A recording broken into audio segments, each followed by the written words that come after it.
Welcome. We have been trained from kindergarten through high school and even college how to work for somebody else. Presented to you by... Some people sit through 25, 30, 40 years of a job that they hate because they don't know another way out.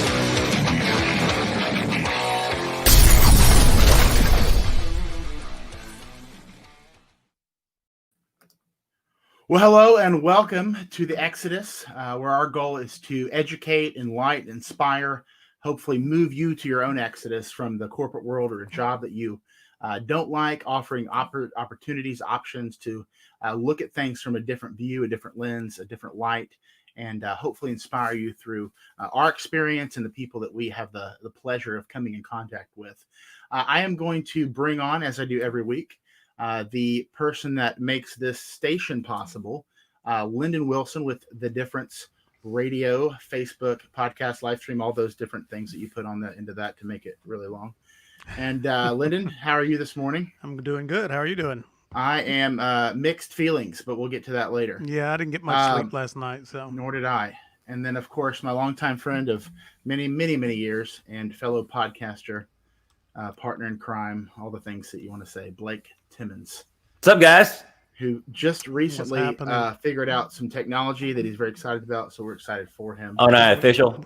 You're so official. We're going to have a party. So, guys, I went to bed at 8 last night. I feel like I missed something. There's something big in the news? Did something happen? I don't know what you're talking about. Well, it's big in the news, but it's typically business as usual if you think about how the political system's run over the last 60 years. I know. It's really unfortunate. But what I would, I was hoping to wake up and at least have some semblance one way or another of who our next president is, but it doesn't look like. It looks like we might be in for a Florida 2000 scenario without Florida being part of it. But hopefully we'll see how it goes. But either way, no matter who's president, there is ample opportunity. There's ample pathway to change your life, to do a lot of different things from where you're currently at. And that's what this show is about. That's what we are passionate about. And that's what we hope to inspire you guys towards today. We are super excited. We've been talking a lot about mindset of an entrepreneur, what the benefit is of starting your own business, owning your own business, why there's such a limited, why supposed security is so fleeting. We have all the evidence to support that, from this big coronavirus epidemic. But we want to talk to people that have, been through this journey, that are successful, to offer their take of what their routine looks like, what they look for in business, how they got involved. And it is my pleasure to welcome onto the show this morning a friend of mine, Sheldon Mallory. And Sheldon, I guess he's having his own technical issues, so we get a nice static profile picture. But hey, that's a great picture, Sheldon. So we're glad you're here with us. It's just one of those days. I don't know what to tell you. But Sheldon, man, first of all, thanks for jumping on with us. We're super excited here over the next 1 hour. I want to just start off by asking you to just kind of introduce yourself, your background. I know you got a couple of guys here, especially Lyndon and Blake, that both played football at a higher level, coached football. And I know you had a pretty good career at Baylor. Why don't you start off there, and then we'll kind of transition. Sure. As you said, my name is Sheldon Mallory. I'm just excited to be here today. Thank you guys for including me and allowing me to be here with you and discuss these topics that are important, I think, to give some feedback. I went to Baylor University, originally from Amarillo, Texas. I'm a Panhandle guy. Tried out for a couple NFL teams. That didn't quite work out. I figured out that I wasn't as good as they were, so I had to allow reality to sit in and get into the real world. And reality set in again there, realizing that I'm probably not your corporate type of guy. I do well in corporate, but I seem to do better as an entrepreneur. So my background is in in finance consulting as well as business consulting. Moving into, it's pretty diverse because I'll jump from finance and business consulting to being a trained chef. And then, so I have a business that does catering as well. And then from there, I am going to leave a little nugget on another business opportunity that I'm not really at liberty to discuss yet, but I think you guys would be very excited to hear once that thing is launched. And then I've done some things in the mortgage brokerage world. I've had companies in the construction business as well. And those have done well. And it's made it very difficult, though I get tugged at by a number of different companies. It definitely has been very lucrative for me. It's work, which most people don't seem to think. They think they can go start their own business and they're not going to have to work that hard. But quite to the contrary, you're going to probably work harder. And if you're not willing to work as hard for a company as you are for yourself, then entrepreneurship probably is not for you. So, so that is a little bit of overview. I have a family, son that's going to Jackson State University. He's a quarterback. He thinks he can throw the ball a little bit. He thinks he can run an offense. So I encourage him. I was a defensive guy, so that's a little bit different for me. I was used to hitting quarterbacks, not so much trying to keep them upright. And so it's been exciting watching him. This is a very opportunistic time, even though we're going through this, I guess you can call it somewhat of a debacle of an election period right now. But this is a very opportunistic time for people to get into entrepreneurship, people to start their businesses. And you have nothing but time on your hands, especially early on in March when the pandemic took place, possibly sooner than that was some people's belief. But this is a time for you to jump in. You have nothing but time on your hands. You can refine yourself. You can ask the questions, and you can actually decide if this is something that you really want to get into. Yeah, I completely agree. And I think, one of the things that we've talked about, and I do want to touch on a little bit more kind of as we work through this, is, no matter what the landscape is from any particular standpoint of, politics, or sometimes it does depend on what state you live in, but trying to take your livelihood, your income, your freedom into your own hands, provided that you're willing to do the work that takes, is always going to leave you with more opportunity, more freedom, more control of your journey, of your outcome.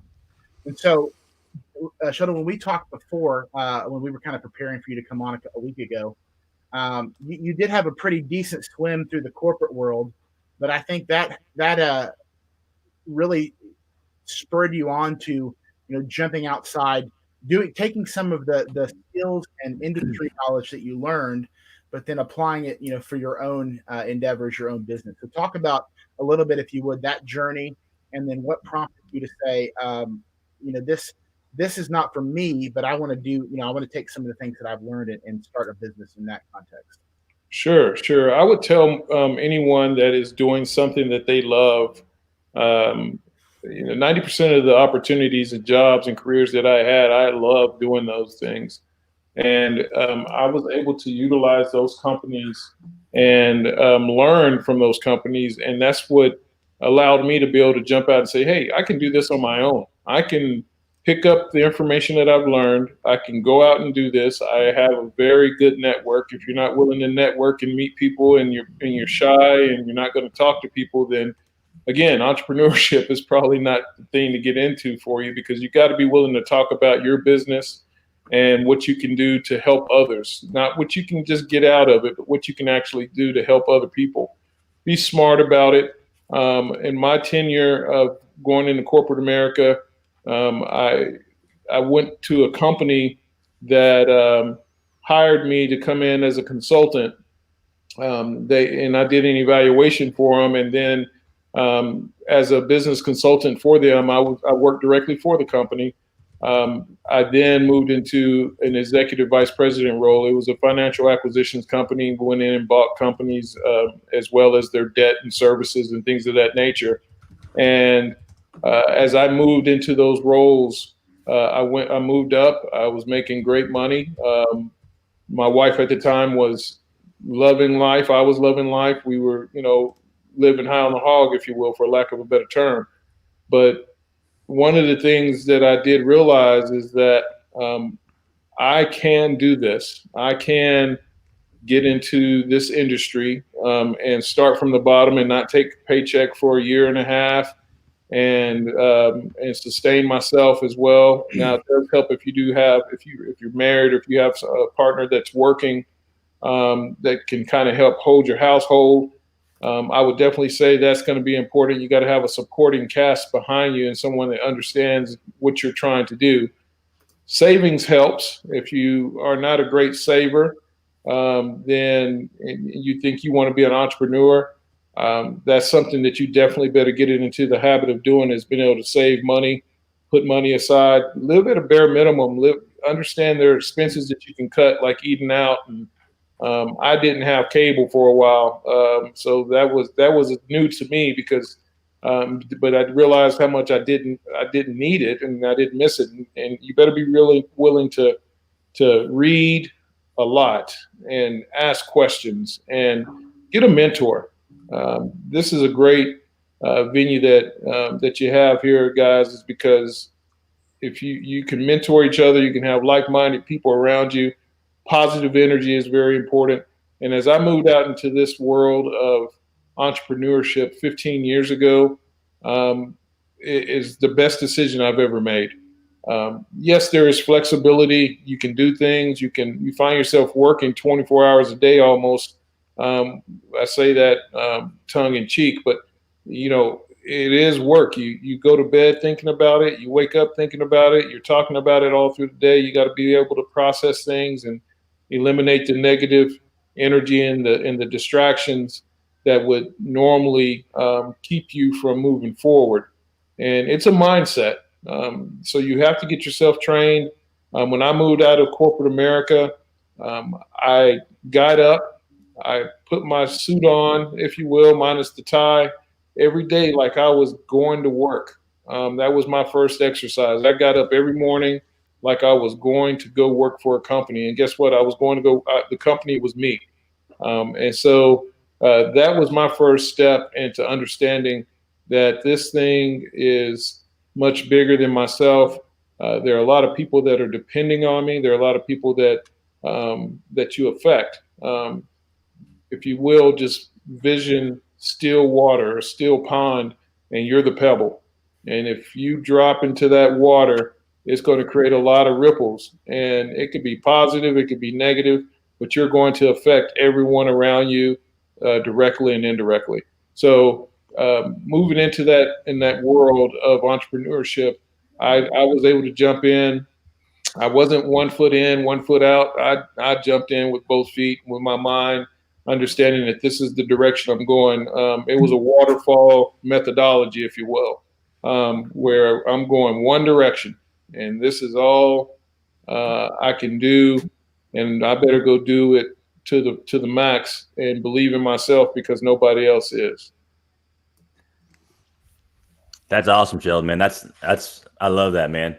Honestly, like that's an absolute clinic in entrepreneurship. The things that you just talked about. I'm sitting here taking notes, talking about how important it is to have support from the home and for both the husband and the wife to be on the same page that, hey, this ain't going to be easy, right? But it's going to be worth it. How important it is to save money. You better have your finances in order before you take that leap.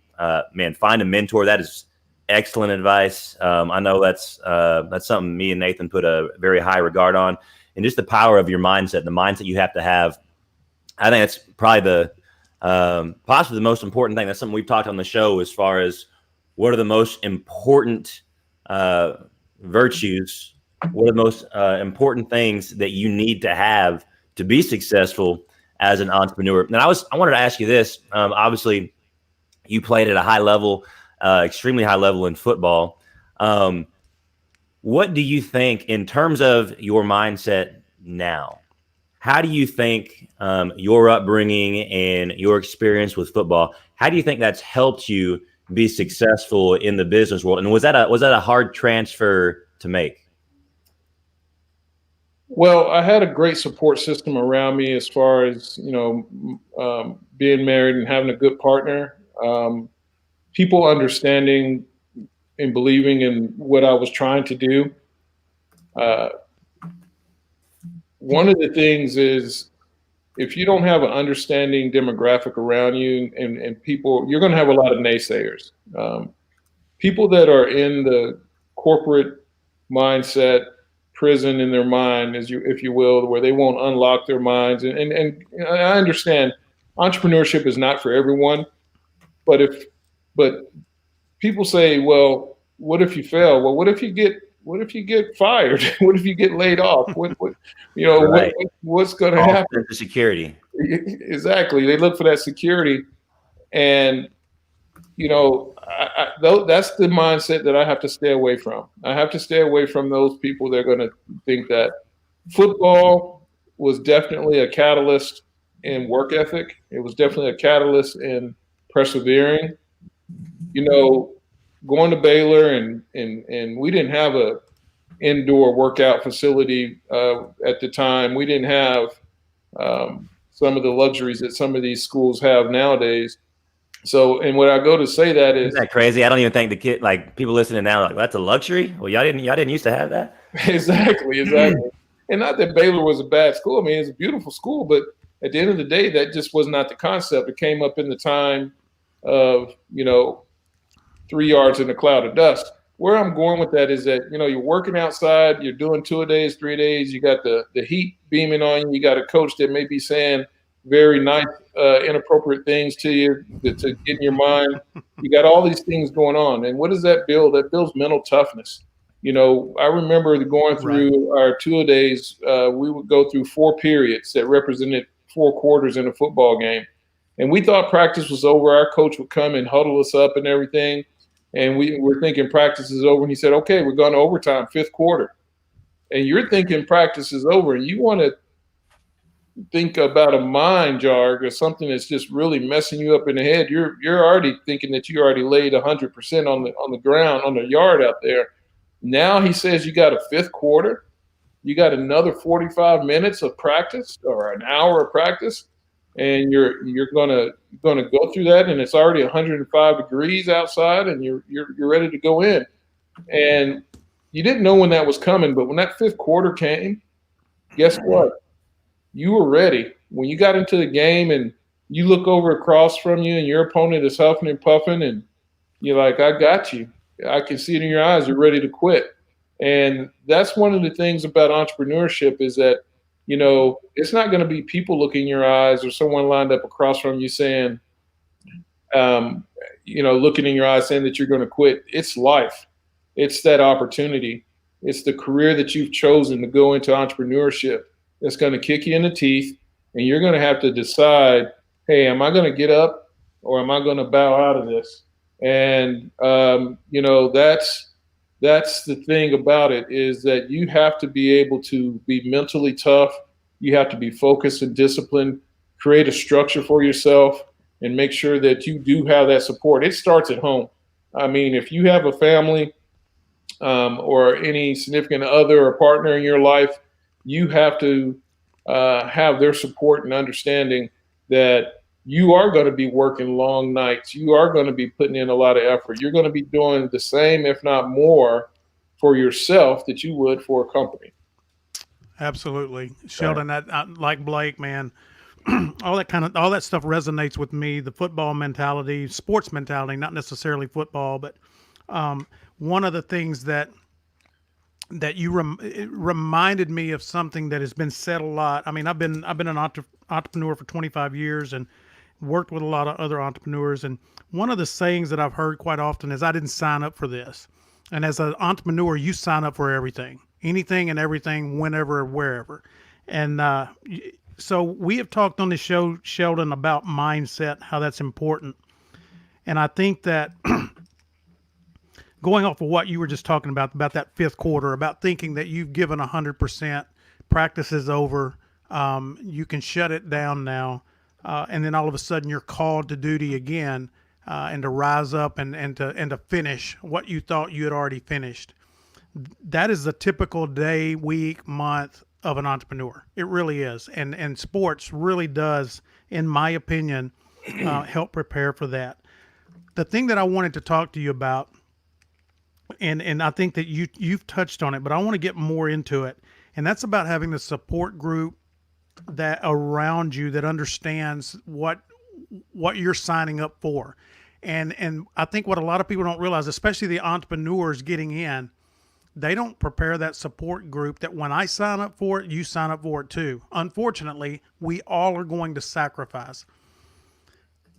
Having the mindset and understanding about sacrifice and why that's so important.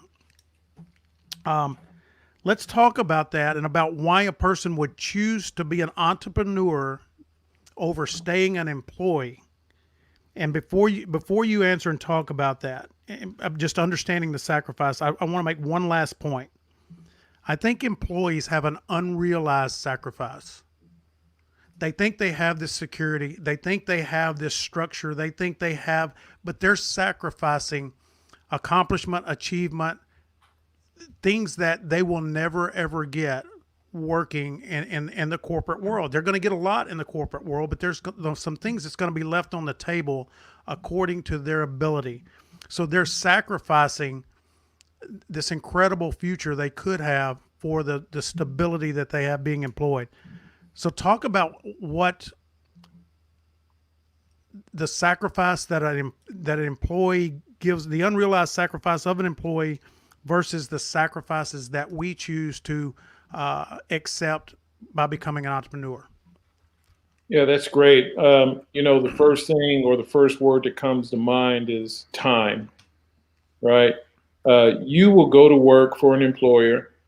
You will give them, if you're a salary employee especially, you will go into work and you will give them your time. You'll get there early, you'll stay there late. Your pay is not going to change. You're going to get the same amount of money if you work 8 hours or if you work 14 hours. The thing about being an entrepreneur is that you have an opportunity to give yourself a raise every day. You have an opportunity to create other opportunities, and you have the chance there to change your whole life and your dynamic. It's a paradigm shift in your mind, if you will. Essentially, the things that you have to have around you, and we talk about support and I'm telling you about time. When you're an entrepreneur, you decide when you're going to turn it on and off. You have complete control. You're the janitor and you're the chairman of the board of your company and everything in between.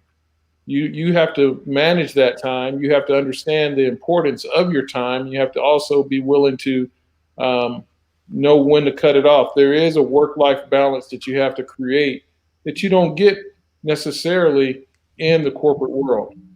If you are making $120,000, $130,000 a year, they're not going to understand when you tell them, no, I can't do this. I got to go to my son's football game or my daughter's soccer game or cheer event or whatever it may be.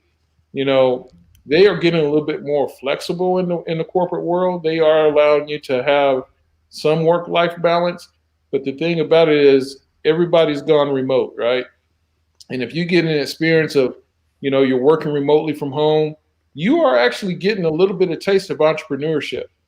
You get to work at home. You get to do some dishes. You get to cook a little food, do a little laundry, run a few errands, get back to work.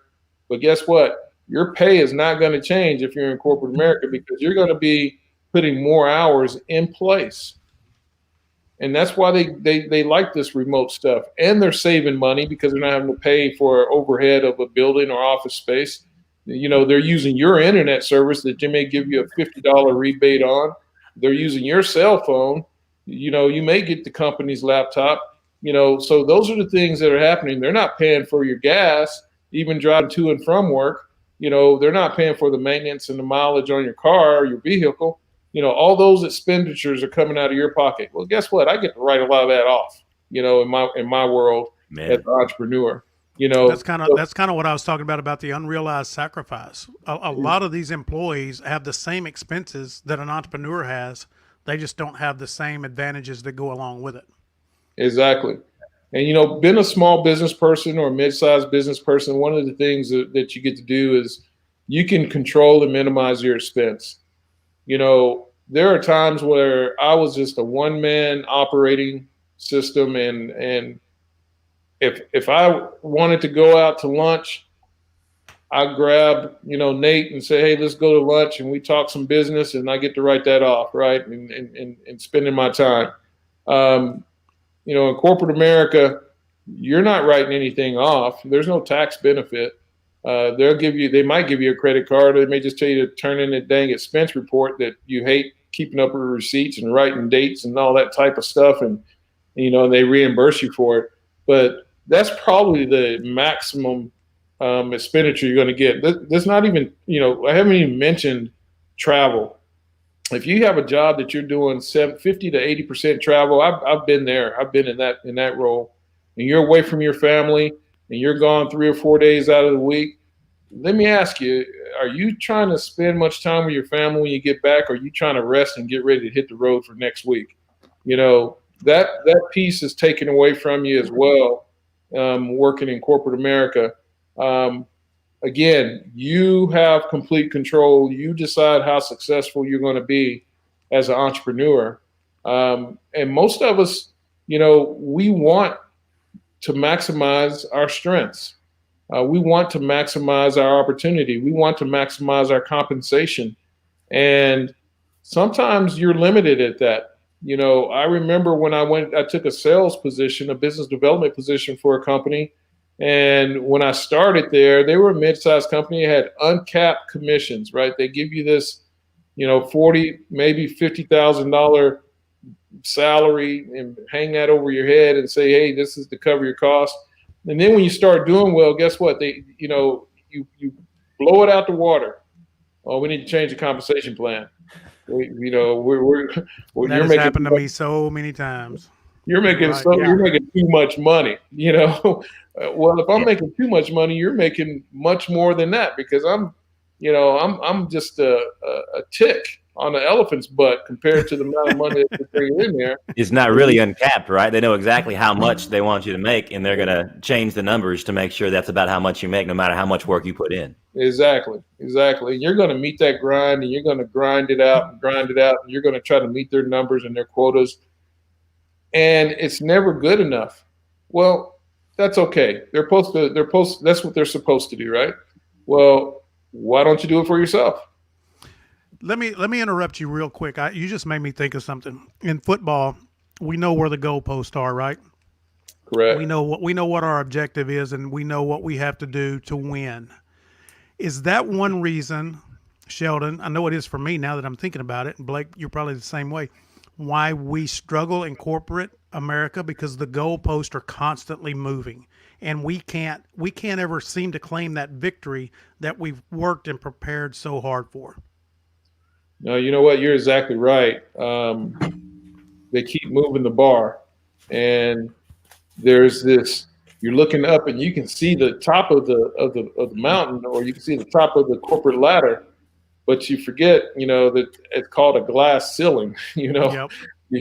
And then they're going to move the bar, and you're just never going to feel like you can reach it. And at some point, you get a little bit upset about it. I tell people that if you're working 100% commission type job, you are working for yourself. Yep. All you're getting from your company are the resources, so they say, that you already have at home. You already got your own laptop or computer. Most people do. Most professionals do. You already have your cell phone. You already have your vehicle.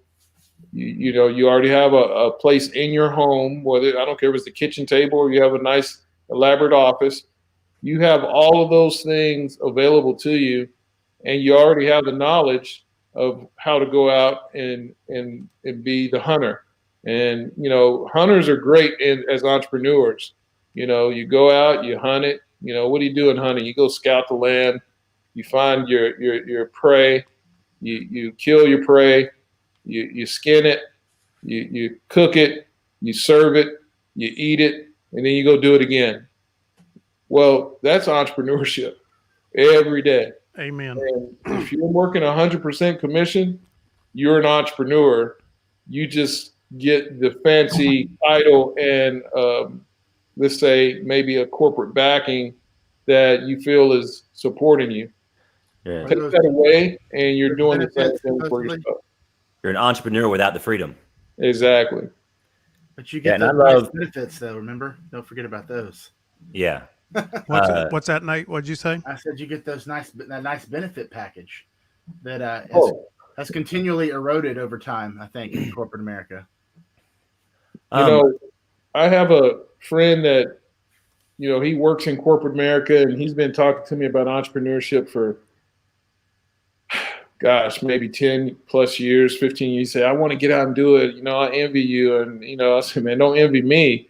The only difference between you and me is that you talk about it and I do it, and, I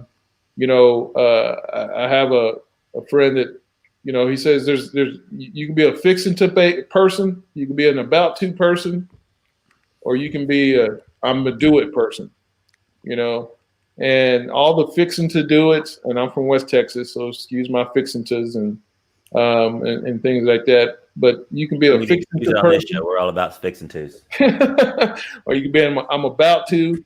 Yeah. And guess what? That thing never comes to fruition. You never get it done. It's like telling your wife you're going to clean the garage out and you can't park but one car in that thing. You say, well, I'm going to clean it out. She says, that's fine. You don't have to clean it out, but guess who's going to be the only car parking in that garage? So, people have to, I used the term, Blake, the other day. I call them, you got to be a PhD, right? You got to be poor, hungry, and driven. Yeah. That's what PhD is to me. I don't care if you're making $500,000 a year. The minute that you lose that edge and you think that you've arrived is the minute that company will pull the rug from under your feet. And if you haven't planned properly, you're going to be in a world of hurt. Yeah. Sheldon, let me ask you a question real quick. I want to get your take on this. A lot of people get into entrepreneurship for the pursuit of what they perceive as amount of money, revenue that they want to generate. And they seem to always be chasing an object sometimes that they can't ever catch. How important is it to have not just the revenue goal, but the creation of a business, of a reputation, of what to produce something of value, and create a process to stay that poor, hungry, and driven mindset that you're talking about? How important is that? Because I see a lot of entrepreneurs fail because they're chasing a dollar amount, and at some point in time they go, this work is not worth that. But the ones I see succeed are chasing a dollar amount. True, they have value there, but there's more to why they created that business. What are your thoughts on that? Yeah, Lyndon, that's a great question. You have to have your own measure. You have to have a measuring rod of what you consider to be successful. Everybody has that. They want to put a monetary value on it. That's good. It's okay to put a monetary value on it, but you have to be more than just about making money. People say, well, and I'm not saying that you start a business not wanting to make money. I've been a part of organizations that were nonprofit that were very profitable, that did well, but their vision wasn't to make money. It was to impact and leave a legacy and be service oriented and actually give back. If you make a fist, the problem with a fist is you can't put anything in it and you can't take anything out of it.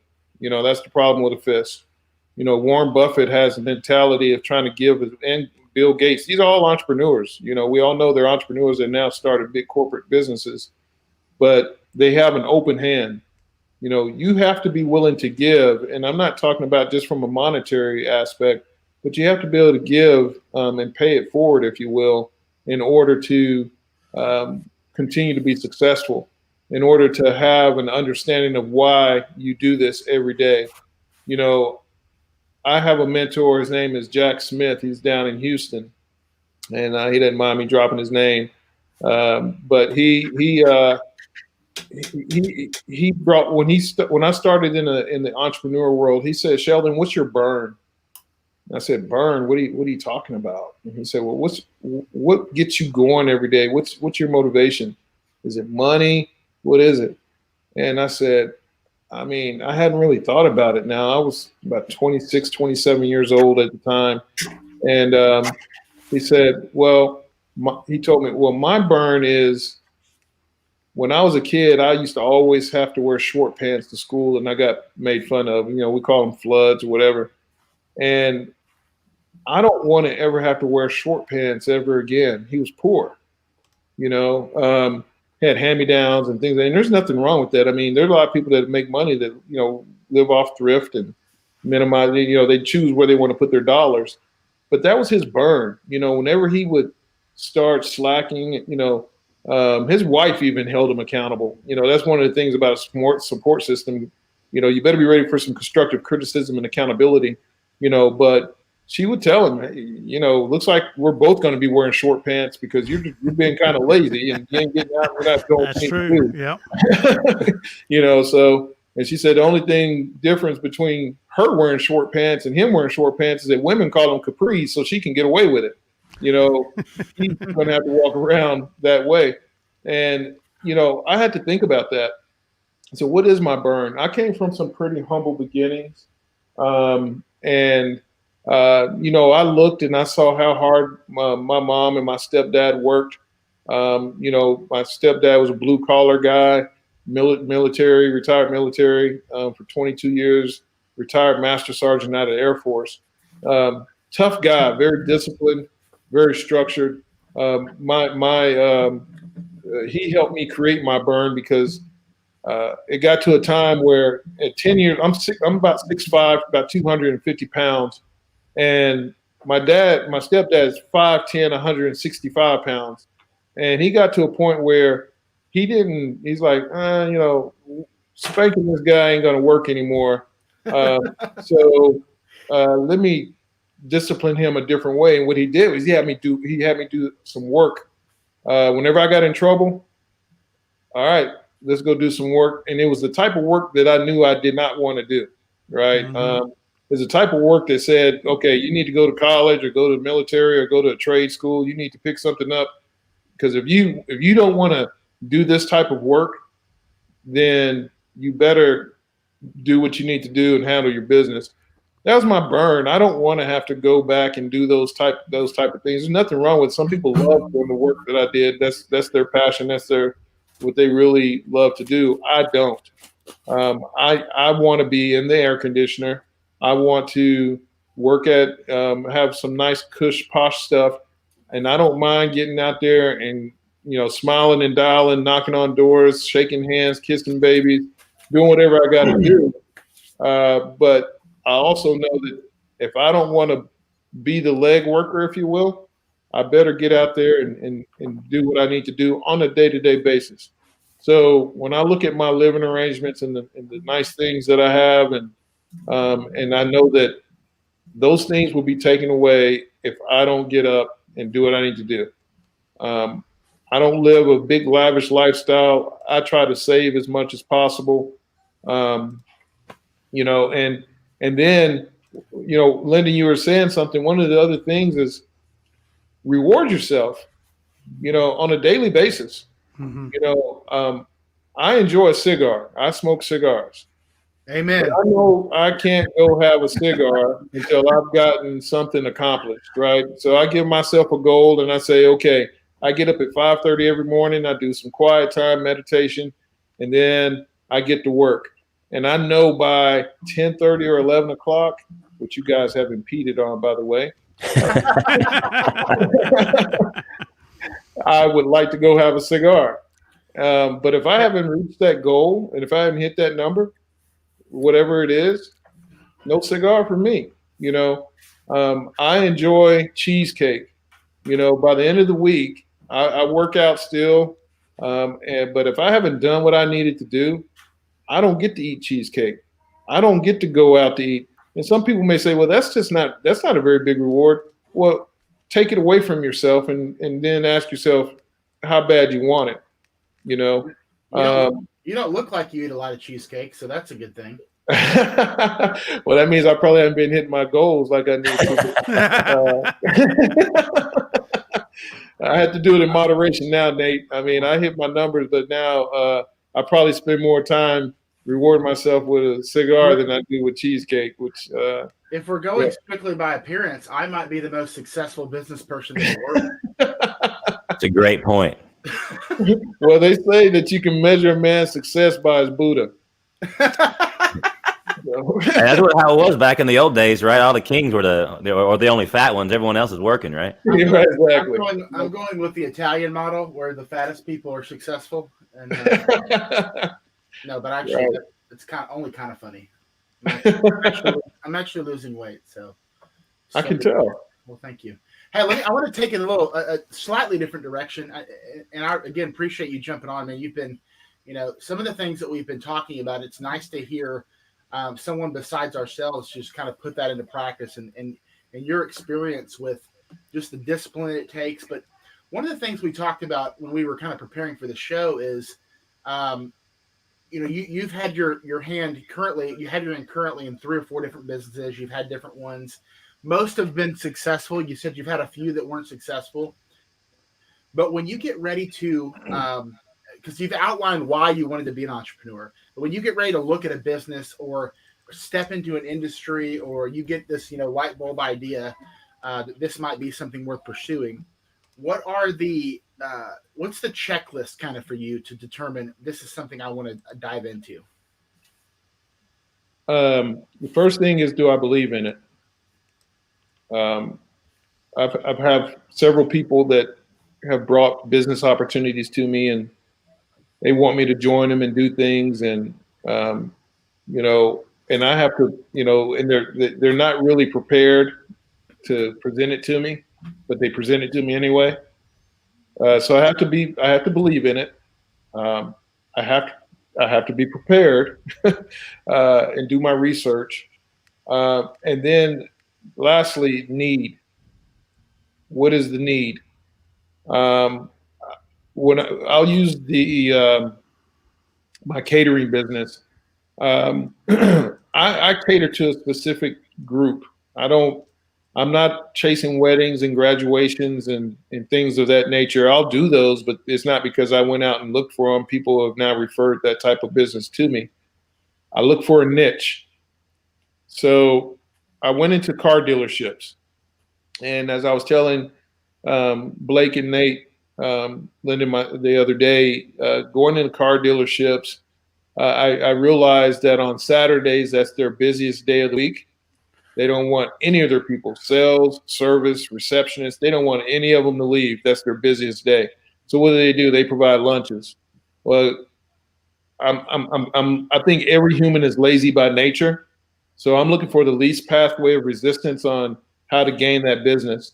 And by going in and speaking to these guys, I learned that their most difficult challenge is deciding what they're going to order every Saturday for their employees. I said, well, I could take that off your hands. I got a menu about as thick as a phone book. Now you probably can't afford everything on there because they got a set price of what they're going to be paying. But I said, I create a menu for it, and I can make that decision for you. And so I take a few samples over to them, and they like the food, and then they hire me. And then so this is one of the things, Nate, is when you get into it. Now that you've allowed me to whet your taste buds, if you will, for the culinary experts that may be listening, I have now want to sink my tentacles into you to where you're not going to call Jimmy John's or Chick-fil-A or order pizza. I am going to ask for exclusivity. I'm going to take that off your plate. I'm going to do it for you. Now all of them get the same thing every Saturday. I shoot them an email and say, this is what we got going on today. Just want to let you know. They put their credit cards on file with me. Trust is another thing. They got to trust you, right? You got to make sure that what you're doing is going to be at high integrity, and they're going to trust you, and the food is good. But anytime you're feeding people, automatically they trust you. They don't know what you do if you're cooking out of your house or if you got a designated kitchen. I have a designated kitchen, a catering commissary kitchen, if you will, and they don't know what you have, right? They just know that the food that they tasted that day was good. Well, get in there and believe in what you're doing. Be prepared. I didn't just walk up to them and I wasn't prepared, and make sure there's a need. Eating is like toilet paper. Everybody needs it. So you find something like that, and of course, and I'm kind of poking at the pandemic, with the toilet paper thing, but go out and identify that, and there's some things that you don't have to try to recreate. You don't have to, the wheel has already been invented. You don't need to try to reinvent the wheel. You just go out there and work it. And customer service, I don't care what business you're in, you better be very high on customer service. You better be willing to, what I say, have the touch. You got to touch people, right? Everybody wants to feel good. I can feed you some bad food, and I look at Blake's face and he frowns up and he's like, he might. I don't like black licorice, so Blake may say, that's black licorice. Don't come back, right? So I have to make sure that I bring something that's going to be serviceable, taste well, and I'm using these analogies to food, but this is in real life. People have to. Who do you buy from? Lyndon, you buy from people you like. Know, like, and trust. Yeah. I got a buddy who sells Jaguars and Range Rovers. He don't have to sell that car. You walk in there and the car sells itself. Right. But who are you going to buy from? There's 50 different salespeople in there. They could pick any one of them. They're going to buy the one that they like and they trust, like you're saying, Lyndon. That goes for pretty much anything. I go to the Nike store. I don't need you to come sell me some Nikes. You got all these displays up on the wall. Now you got the internet. All I got to do is find something I like, and all you need to do is go get me the shoe and try it on. You ain't got to sell anything. But I got to like you and appreciate what you're trying to serve, that you're servicing me, If they make you feel special and important, that's the person that you're going to buy that type of stuff from. Sheldon, I got a quick question for you, and it's not really changing gears, but it kind of is. Another thing that I have, in doing this show, it really brings my attention to a lot of things, but one is just opportunity. And you mentioned something. You went to you're in the catering business, and you went to the car dealership because they buy lunch for the employees on Saturdays, and you realize that was an opportunity for you.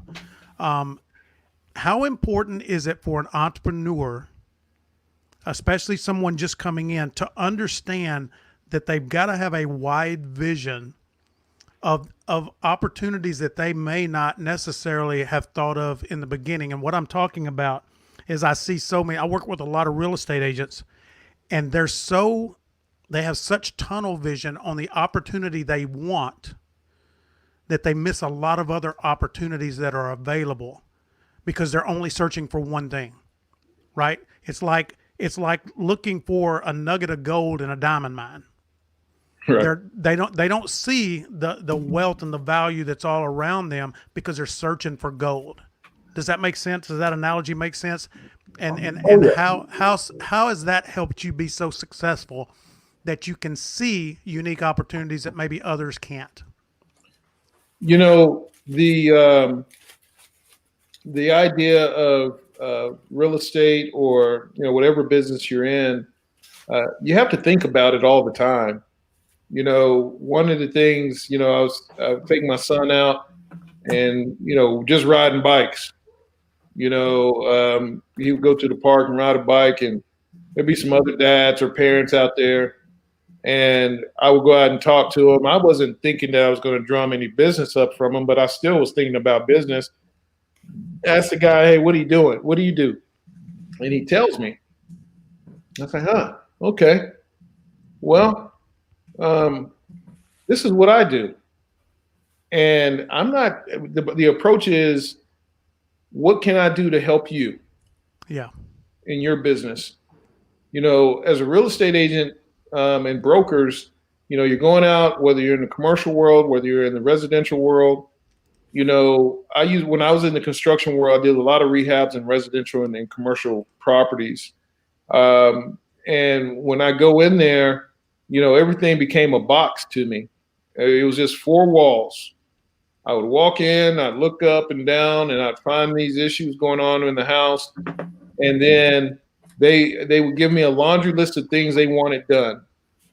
And then I would say, okay, that's great.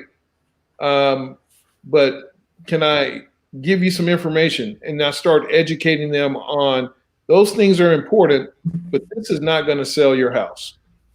This is not going to increase the value of your house. Right.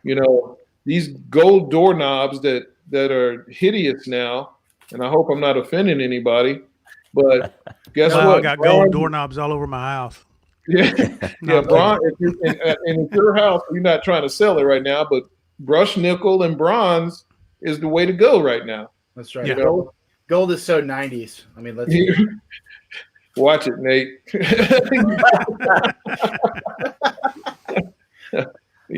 But I go to say, even colors in the house. And so, you go to Home Depot as a real estate agent. I don't know how many real estate agents go to Home Depot or Lowe's or whatever the big box store is. When I walk in there, and if I see people, when I was in a general contractor and I see people buying paint, that to me was an opportunity. Like, you're going to paint your own house? How, what color are you painting? Oh, this color? Oh, okay, that's great. Have you ever done it before? No, it's my first time painting. Okay, well, let me tell you something. And just say, I'm not even going to pitch them on what I do. I'm going to say, let me give you some advice on how this could possibly help you out. And Lyndon, I don't know if I'm answering your question completely or not, but the main thing, I guess, is going into an open mind and understand and recognize opportunities is thinking about the opportunity as often as you can, thinking about what you do, but not what you can get out of anybody, but what can you do to help them. That's amazing you just said that, because the notes that I took down is listening to you is when you go in with the vision and the mindset that you're going to seek out the opportunities you have to serve a particular person or a demographic, your opportunities are going to be increased. But if you're looking for ways that community can serve you, then you're always going to be limited. Oh yeah, most definitely. That's awesome. I mean, if I'm a real estate agent, I'd probably live in Home Depot. I mean, people don't probably think about that. But if you got people in there, what is it? What is Home Depot and what is Lowe's? They are home improvement stores, right? Why are they trying to improve their home? Why are they trying to put a new fence up? Why are they trying to paint the house?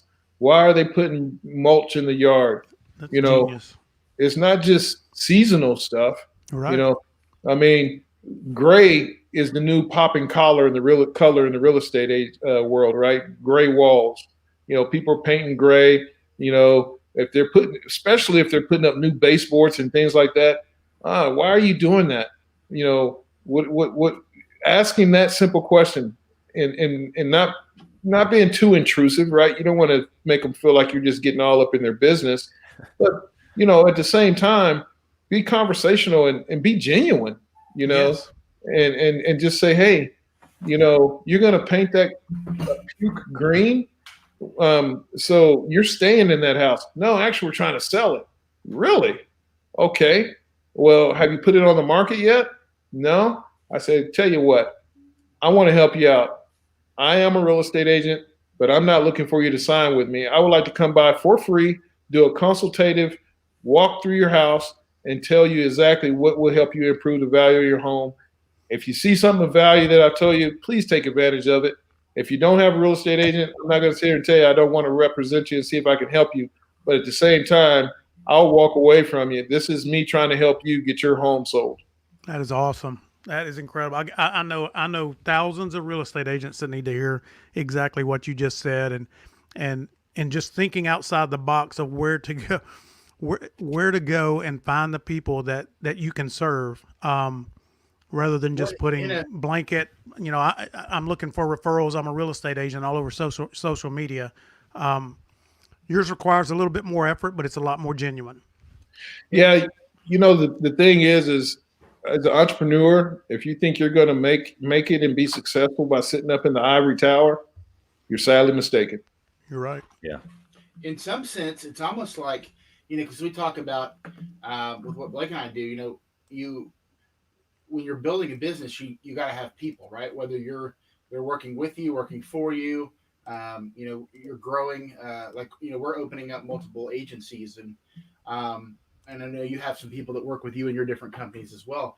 But on the flip side of that, when you talk about treating people with kindness and respect, always looking for those opportunities to invest more in them than you expect them to invest in you, in a sense, you're broadening your reach, because they may not do business with you, but they're going to remember that interaction. So in a sense, you have people working.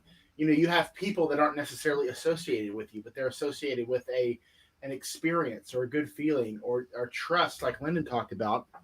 And now you're, next time somebody, I didn't use him, but man, we had a great experience, and he offered to, give me some tips on fixing up my house. Let me give you his number. I think you'll really like him. And it's the same concept, the same way you treat the people that work with you or for you. If you treat your customers, the same people that come, potential customers, or just people you come in contact with, you're getting that same experience and that same opportunity, just kind of a different return on that investment. But they're both extremely valuable. Exactly. Yep. Exactly. Being genuine and being open and just honest, that still takes you a long way. Amen. Well, let's do this. We got about 4 minutes, and now we have my camera seems to be broke. Sheldon's camera's broke. It's just it's a perfect 2020 type of a scenario we have here. It's been a crazy year, but whatever. I would just like to point out, after all the crap that I took last week for all my technical difficulties, I don't know what the crap's going on with you right now, Nathan. Yeah, who would have thunk that Blake Timmons is the one that all of the technical issues were eliminated? Hey, I had issues last week. I learned from it. I got better. I'm impeccable this week. Adapt and overcome. That is what an entrepreneur does. Overcome. That's right. Let me point out who Blake Timmons had to call to get that technology set up right before. That's irrelevant. It doesn't matter who you learn it from, as long as you learn it. Yeah, I don't know what that has to do with anything. Because I don't even. Is your volume even good this week? It's all jacked. It's not just his camera. His microphone sucks. But I noticed his camera went out when we started talking about body shapes and sizes and things like that. And he put this picture up of him, just this felt, just this really. Anyway, never mind, Nathan. My bad. Guess which finger I'm holding up. No clue. Number one. Stop picking your nose. Stop picking your nose. Right. Well, now that we've digressed into whatever that was, Sheldon, I want to take a moment just to thank you for jumping on with us today and really bringing some valuable insight and experience. And I will be joining you in just a little while at our favorite watering hole, which is more of a not watering hole, but whatever, you know what I mean. And, one thing I really took away from what you said, such great content. And what I'd like to do is just have you guys give a couple quick thoughts, Blake and Lyndon, on what Sheldon shared. But for my takeaway, I really did like what you say about, getting up early. Obviously, that's a must. I mean, that's something we've talked about before. But rewarding yourself kind of throughout the day on those little things, like I've got to accomplish this goal, or I'm not doing this. And I think that's something that I can get better at. And because we've shared a lot of what you've talked about, and seeing you put that into practice, and having the success you have has been great. But I really do like the almost granular look at each day. Like, what do I have to do to get better today? What is my, what's my goal by 10 o'clock? What's my goal by this evening? Whatever the case may be. So that was my big takeaway. And I appreciate, again, you jumping on. Blake and Lyndon, Blake, take us away, final thoughts, and then Lyndon, close us out. I'll let Blake close us out. I'll give my final thoughts. I want to see how, now that Blake's got all of his stuff up, he needs to be rewarded, and he can close us out. So I love these conversations, Sheldon. Iron sharpens iron. I love talking to other entrepreneurs. I like getting the feedback. I like knowing that the struggles that I'm going through are not unique to me. That everybody that jumps into this world of entrepreneurship, we're going to face the same challenges. And sometimes it's fellows like you and I and Blake and Nathan that get together, and we can be that support group that we can say, it's kind of like that football team. When you're running sprints and you're the one about to die, and your other buddies say, man, you can finish this, and they won't let you quit. So I appreciate, it's great meeting you. I hope to talk to you more at some other point, but I really appreciate all you had to say today. Thank you. Blake, it's you, buddy. Yeah, absolutely, Sheldon. Thanks so much for being on the show, man. You brought a ton of value today. I got just a ton of notes here that's going to be able to just take and apply to our business. But going back to one of the things you said in the beginning about the coach says practice is over with, or you think it's over with, and then you got to go that extra mile. Most people have no idea what max effort is because they've never had to give it. And you apply that to the entrepreneurship world. Most people don't give their max effort at the real job. They go into the entrepreneur world, and it's going to require their max effort. And so I love what you said, though. You said, what's your burn, right? A lot of times I'll say, what's your why? I think it's the most powerful thing on the planet, learning what your why is. Because if your why is strong enough, the how will reveal itself. And so it's so important to learn what that is. And so thanks so much just for all the value you brought to the show, Sheldon. We sure appreciate it.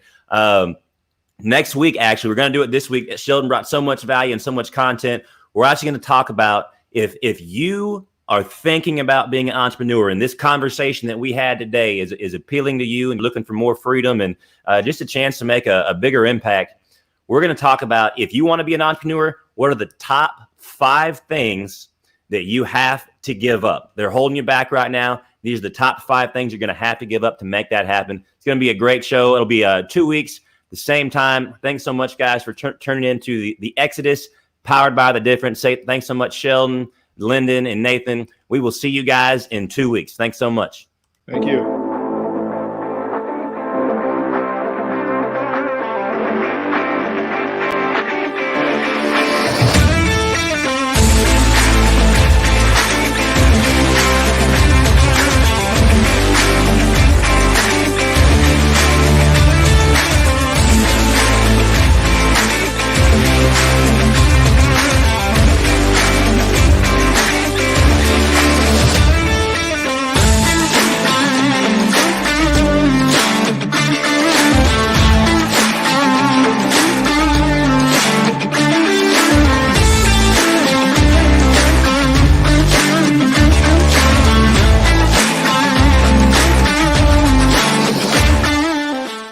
The Difference is a proud supporter of the following nonprofits. Creek and Timber Legacy, providing outdoor learning, hunting, and firearm therapy for veterans, first responders, and children with serious illness. You can find more info at creekandtimberlegacy.org. And Sharp Shoes. Through local schools and shelters, Sharp Shoes helps provide new shoes for countless needy people and their families. You can find more info